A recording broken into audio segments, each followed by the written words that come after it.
closing rate ratio is extremely high. How much did you end up closing on? Because you've done your first batch of like full 10. How much Yeah, did you end up closing on those? 7 out of the 10. 7 out of 10? Yeah, Woo! that's what I Hey. told you. I And was like, you're how pretty much high. revenue was that? The average roof, when it comes to the insurance companies, anywhere between 10 to 15.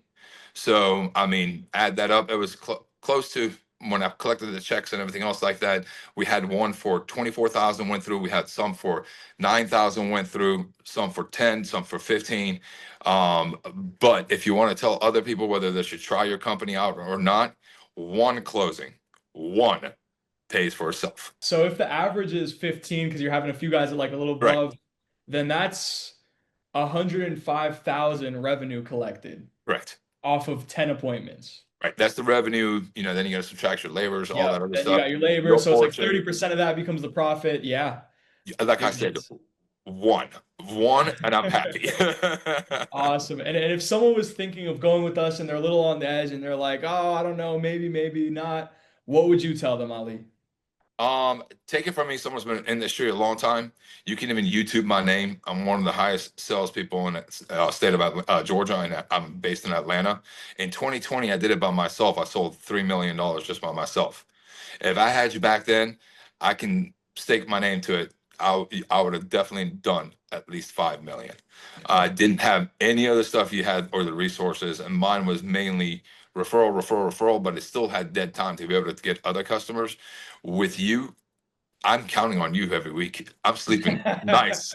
On my weekends, I put my head on that pillow nicely, knowing on Monday morning I'm gonna get those text messages with a lead. So I'm okay That's with awesome. it. But Yeah, that's take it awesome. from me, days of door knocking are in the past. You even got me into gated neighborhood with $1 million homes, by the way. So Nice. kudos to you. That was one of my last ones I went to last week. Amazing. You get the doors open where it needs to be.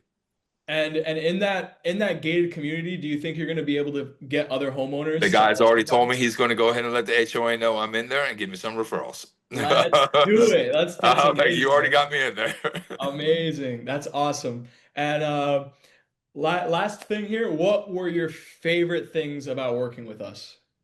How open and receptive you guys are. You guys are willing to learn. You guys want us to succeed. You guys want us to stay with you guys. So you want to know what's the best way for us to succeed, so we stay with you guys longer.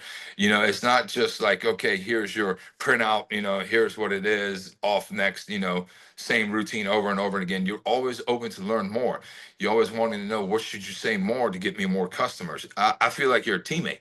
You're trying to get me to be successful, so me and you have a longer relationship and a better relationship. And I think you spoke with my business partner where he told you we're really looking at storm season that hasn't come yet, coming around the corner, and he wants to know what's the biggest package you have to sell is. I'm like, all right, man, Yeah. slow down, slow down. But he's already looking for the future with you. Yeah, that's But that's right. the All thing. all of the 7 out of 10 closes that you did were in the dead of winter. Yeah, exactly. This is not the That- time usually you close on. This is the time where roofers, we hibernate. The main thing is you're making them understand what we're there for. Which I like it way better than door knocking. I like it way better than a flyer. Yeah, You're yeah, having yeah. real conversation with these people, so they know what's going on. They've already spoke with somebody, and for my industry, that's huge. Which is why I said, I hope you never leave me, and I don't want anybody else in Atlanta knowing my little secret weapon.